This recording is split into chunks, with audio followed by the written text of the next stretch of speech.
Your spine straight. Close your eyes. Take a deep breath in and exhale. Take a deep breath in and exhale. Take a deep breath in. Hold it there. Oh.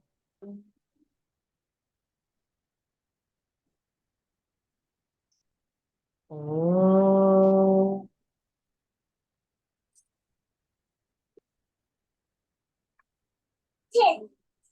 Oh. Then arms to the Lord, and arms to Claudine, you, my dear child. Let us begin. The toughest word or the easiest word? What's the toughest word? Forgot. Shall I give? Okay. Let's try from the tough and then otherwise we'll simplify. Visharadaha. Visharadaha aparyaptam tadasmakam balam Awesome. bhishmabhirakshitam paryaptam tvitame tesham balam bhimabhirakshitam ayane. Samitinjayaha. Sorry? Samitinjayaha.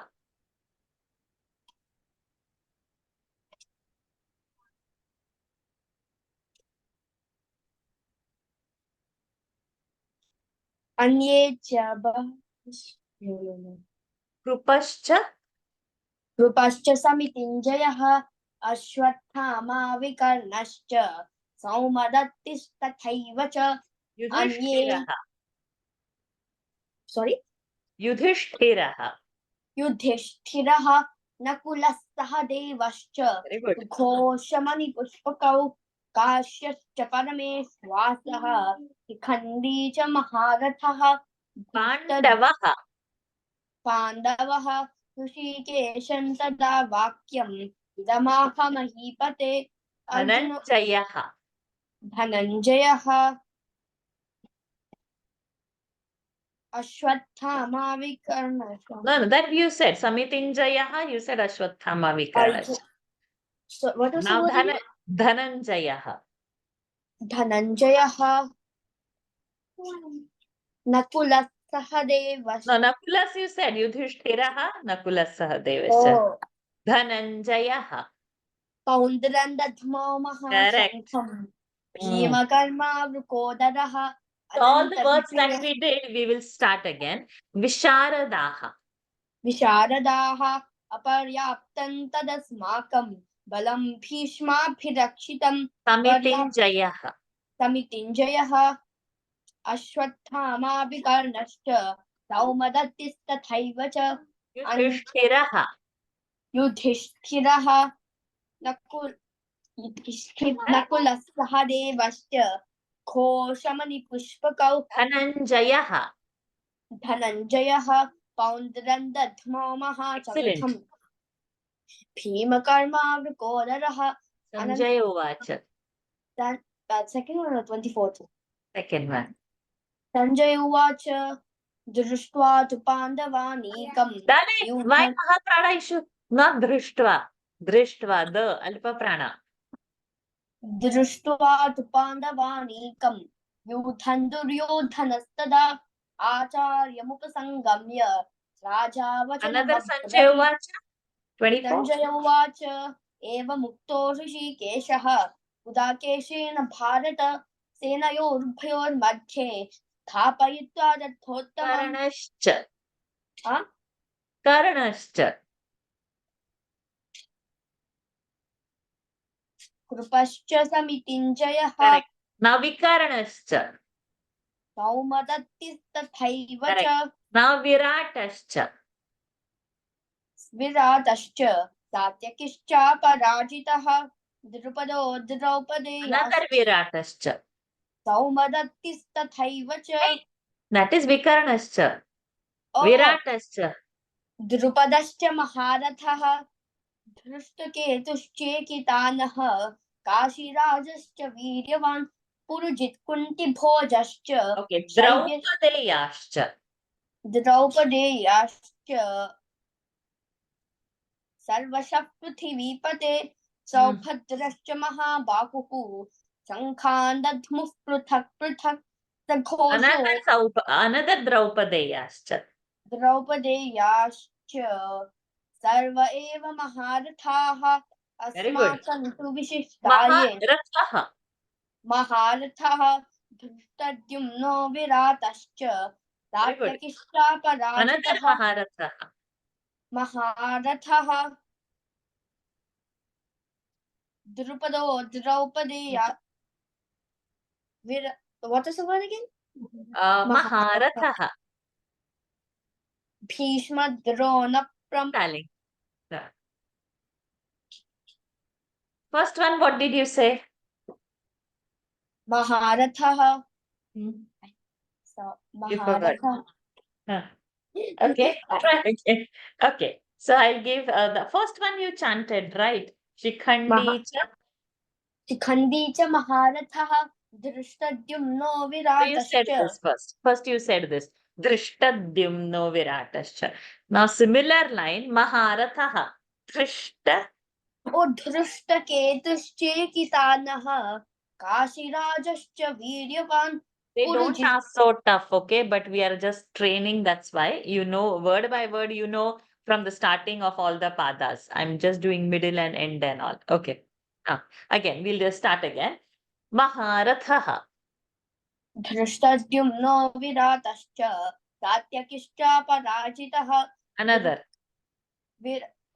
Maharathah Drishtaketushchekitanah Kashirajascha Viryavan Purujit Kunti Bhojascha Shaibhyascha Narapungavah Rishikeshaha. Hrishikeshah Devadattam Dhananjayah Paundrandadhmo Mahashankham Bhimakarma Vrukodarah Another Rishikeshaha. Hrishikeshah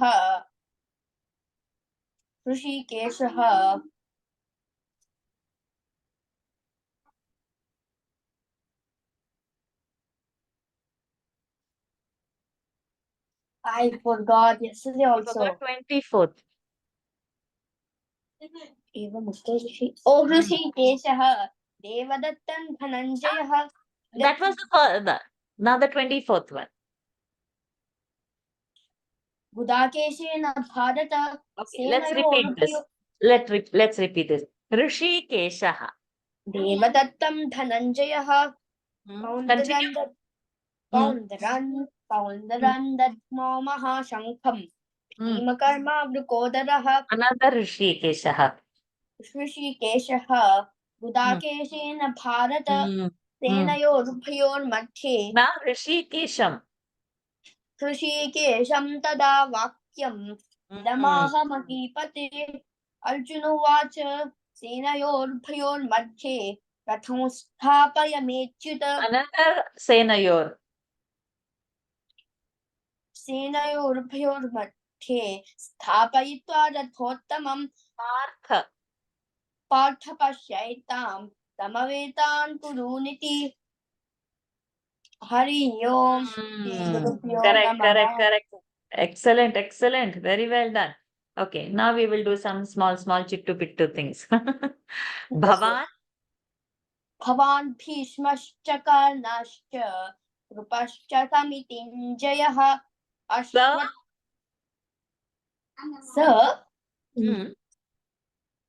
Saghosho Dhartarashtraणाम Hridayani Vyadarayat Nabhash Atha Vyavasthitan Drishtva Dhartarashtran Kapidbhachah Pravritte Shastra Sampate Dhanurutyamya Pandavah. Sarva Eva Maharathah. One more Sarva Eva. Sarva Eva Hi Tasya Sanjanayan Harsham Puruvriddha Pitamahah. Raja Vachanam Abravit Pashyaitam Panduputrana. Another Raja Kunti Putro Yudhishthirah Nakulah Sahadevascha Ghoshamani Pushpakau Pitamahah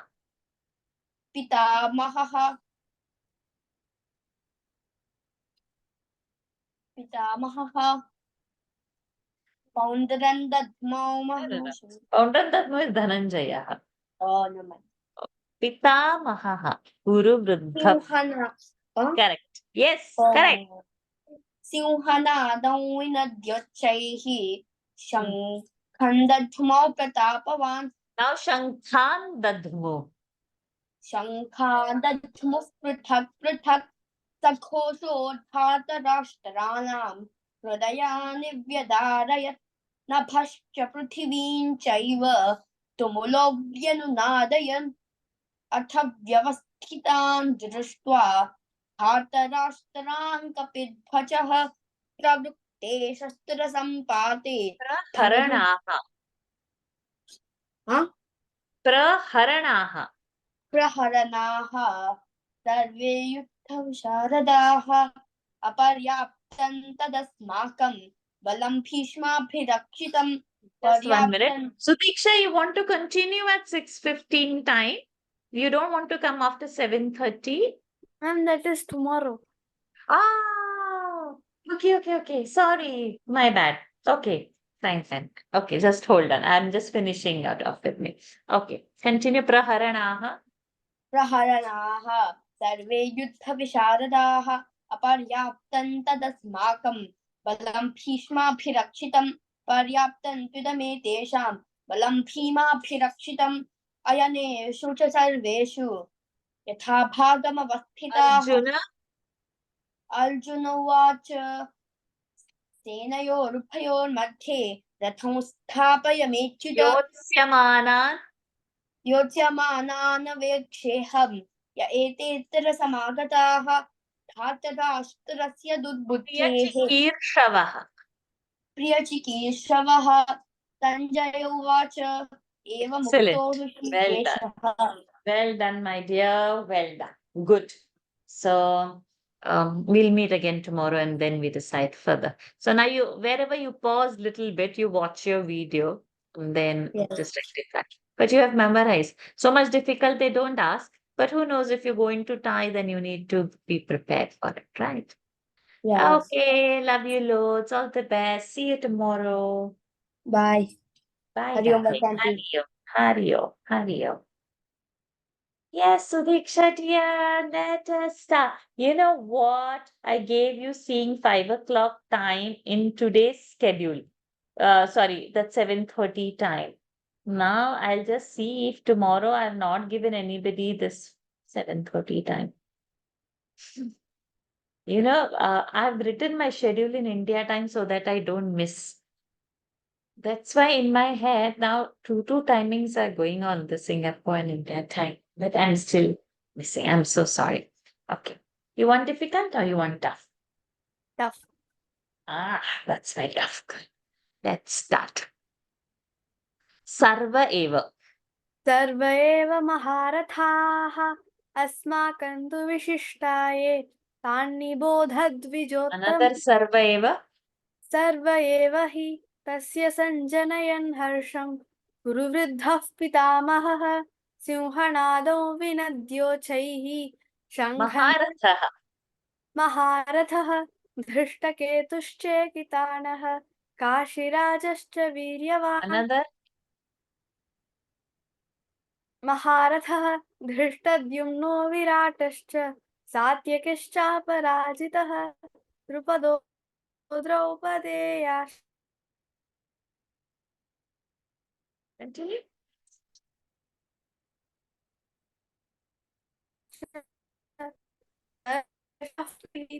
सौभद्रमहाबाहु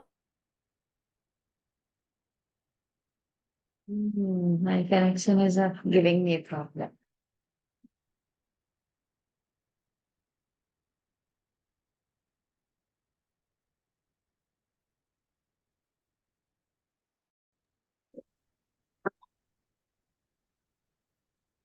I'm just changing my place, darling, because my power has gone and there is no internet. Oh, my dear. So now I have changed the location. Hopefully, I get a better signal over here. And my laptop is also sufficiently charged, I think so. Okay, sorry. So we were doing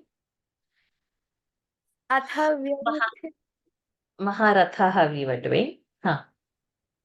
अथ व्यवस्थितान् दृष्ट्वा धार्तराष्ट्रान् ध्वजः प्रवृत्ते शस्त्रसम्पाते धनुरुद्यम्य पाण्डवः हृषीकेशं तदा नानाशस्त्र नानाशस्त्रप्रहरणाः सर्वे युद्धविशारदाः अयनेषु च अपर्याप्तं तदस्माकं बलं भीष्माभिरक्षितं पर्याप्तं त्विदमे तेषां बलं भीमाभिरक्षितम् अयनेषु च सर्वेषु यथा समुद्यमे समुद्यमे योत्स्यमानानवेक्षेऽहं वेरी गुड यत्र समागताः धार्तराष्ट्रस्य दुर्बुद्धेः युद्धे प्रियचिकीर्षवः अवस्थितान्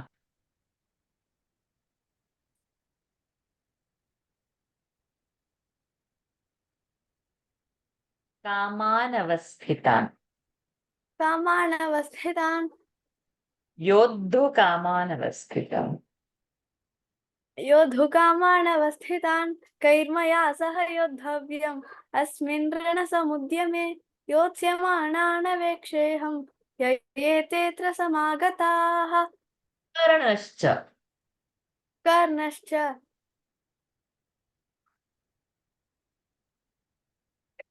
कर्णश्च कृपश्च समितिञ्जयः विकर्णश्च विकर्णश्च सौमदत्तिस्तथैव च विराटश्च विराटश्च सात्यकिश्चापराजितः द्रुपदो द्रौपदेया अनदर विराटश्च विराटश्च द्रुपदश्च महारथः हृष्टकेतुश्च करेक्ट यस हृष्टकेतुश्चेकितानः द्रौपदेयाश्च द्रौपदेयाश्च द्रौपदेयाश्च सर्व एव महारथाः अस्माकं तु अनदर द्रौपदेयाश्च द्रौपदेयाश्च सर्वशः पृथिवीपते सौभद्रश्च महाबाहुः शङ्खान् दध्मुः पृथक् पृथक् शङ्खं दध्मौ शङ्खं दध्मौ प्रतापवान् ततः शङ्खाष्टभेर्यश्च दिव्यौ पणवाणकौ शङ्खौ दिव्यौ शङ्खौ प्रदध्मतुः पाञ्चजन्यौ हृषीकेशः देवदत्तं धनञ्जयः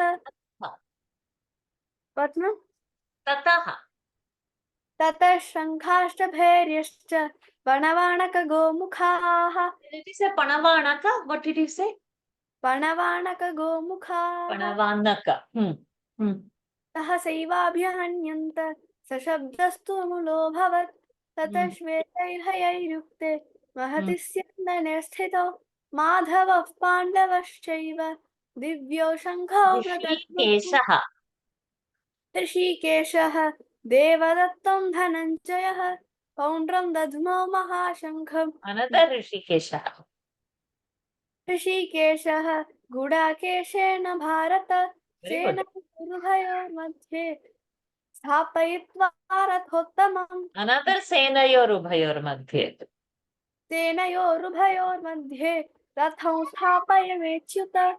यावत् तान् निरीक्षेऽहं ऋषिकेशम् ऋषिकेशं तदा वाक्यम् इदमाह महीपते अर्जुन उवाच सेनयोरुभयोर्मध्ये भीष्म वर्ड भीष्म भीष्मद्रोणप्रमुखतः सर्वेषां च महीक्षितान् उवाच पार्थवश्यैतान् समवेतान् कुरूनिति अनदर वर्ड विद भीष्म भीष्मश्च कर्णश्च कृपश्च समितिञ्जयः भवान् भीष्मश्च कृपश्च समितिञ्जयः अश्वत्थामा विकर्ण another Bhishma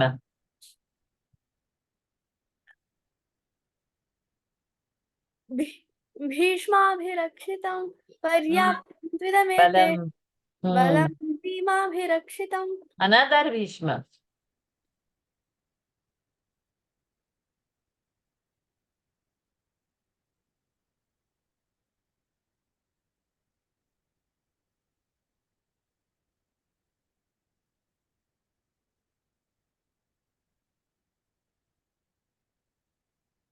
you know it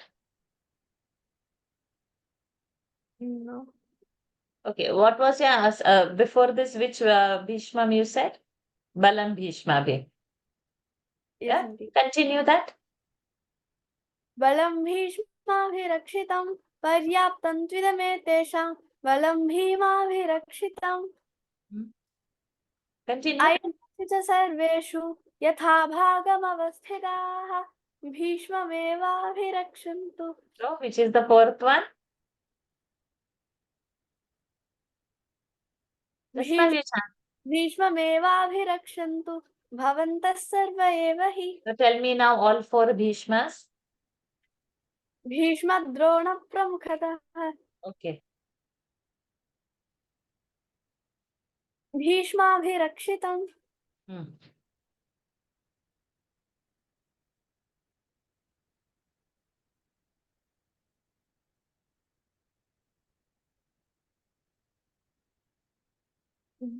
भवान् भीष्मश्च कर्णश्च Correct. And one more.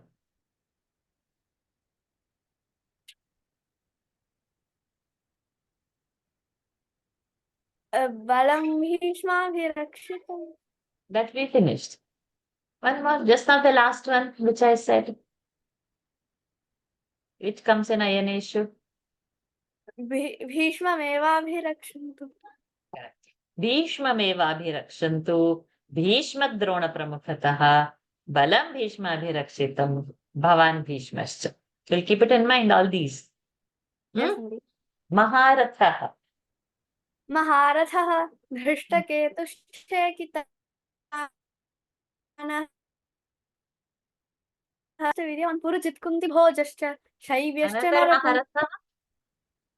महारथः धृष्टद्युम्नो विराटश्च सात्यकिश्चापराजितः द्रुपदो द्रौपदेयाश्च सर्वशः पृथिवीपते सञ्जय उवाच. सञ्जय उवाच दृष्ट्वा तु पाण्डवानीकं व्यूढन् दुर्योधन Another Sanjay उवाच. सञ्जय उवाच एवमुक्तो हृषीकेशः गुडाकेशेन भारत आचार्यम्. आचार्यमुपसङ्गम्य राजा वचनमब्रवीत् Only आचार्य. आचार्य महतीं च मुं यूढां पदपुत्रेण तव शिष्येन धीमता राजा. राजा वचनमब्रवीत् पश्यैतां पाण्डुपुत्राणाम् आचार्य महतीं च मुं Another राजा. राजा कुन्तीपुत्रो युधिष्ठिरः Very नकुलः good. सहदेवश्च You have सुघोषमणि not left anything for me to ask. Everything you are knowing. Oh my God. But do you know the simpler ones? Tataha. ततः श्वेतैर्हयैर्युक्ते Another महति tataha. ततः शङ्खाष्टभैर्यश्च पणवाणकगोमुखाः Vrukudara. वृकोदरः what ma'am? Yes, correct. Vrukudara.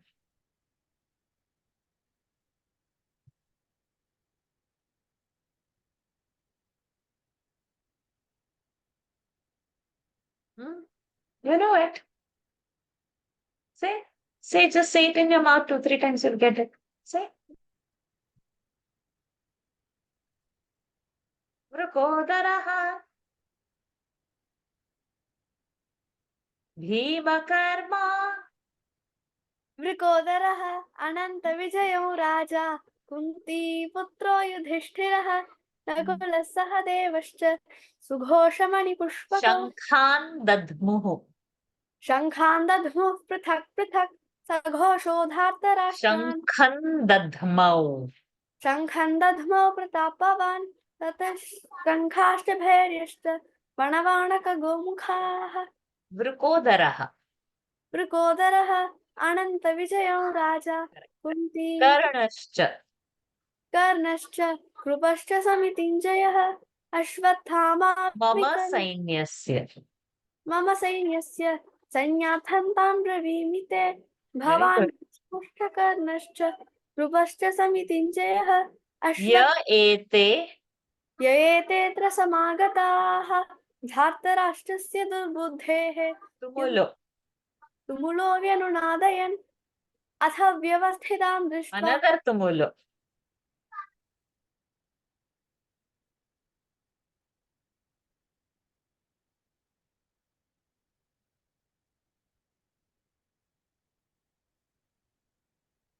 Sa Shabdas. Sa Shabdas. सशब्दस्तु मूलो भवस् So tell me both the tumulo now. Tumulo. तुमुलो व्यनुनादयन् अथ Another?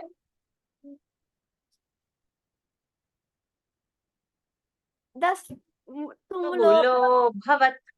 तुमुलो Continue. भवत् Continue. Continue from that. ततः श्वेतैर्हयैर्युक्ते महति स्यन्दने स्थितौ माधवः पाण्डवश्चैव दिव्यौ Pushpakau. पुष्पकौ काश्यश्च परमेश्वासः Shikhandi Excellent.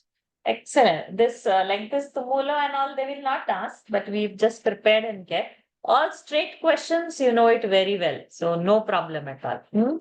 But still we'll meet once more tomorrow and then polish it all. Okay. Excellent. Well done. Well done. You have not left anything for me to ask you. You're very thorough. All the best, darling. Loads of love to you. Hare, did I get disconnected again? Oh no. Are you there?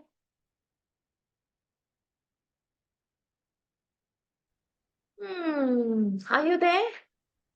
Yes, auntie. Oh, I'm so sorry. Again, I think my connection is so unstable that it. So you are very well prepared. Don't get stressed about anything. You are awesome. And we meet tomorrow once more. Whatever are your shortcomings, just watch the video and fix it. Whatever you have seen today. Okay. Did you hear me? Hariam, darling, did you hear me?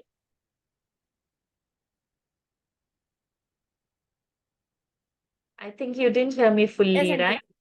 You heard me fully? Not fully, but I heard.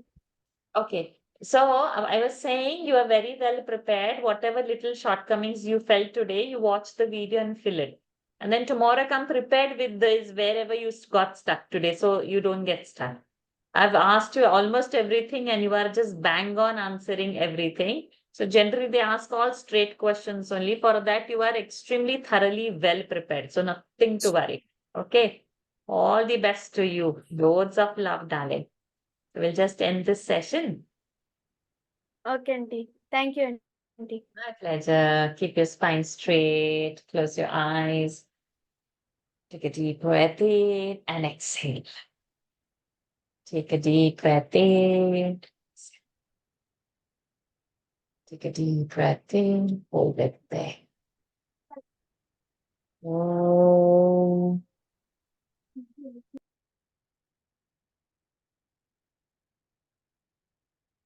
Oh.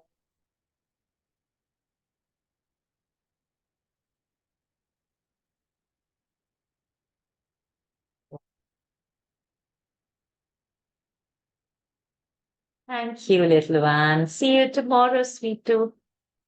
Thank you, auntie. You, Hari, love you.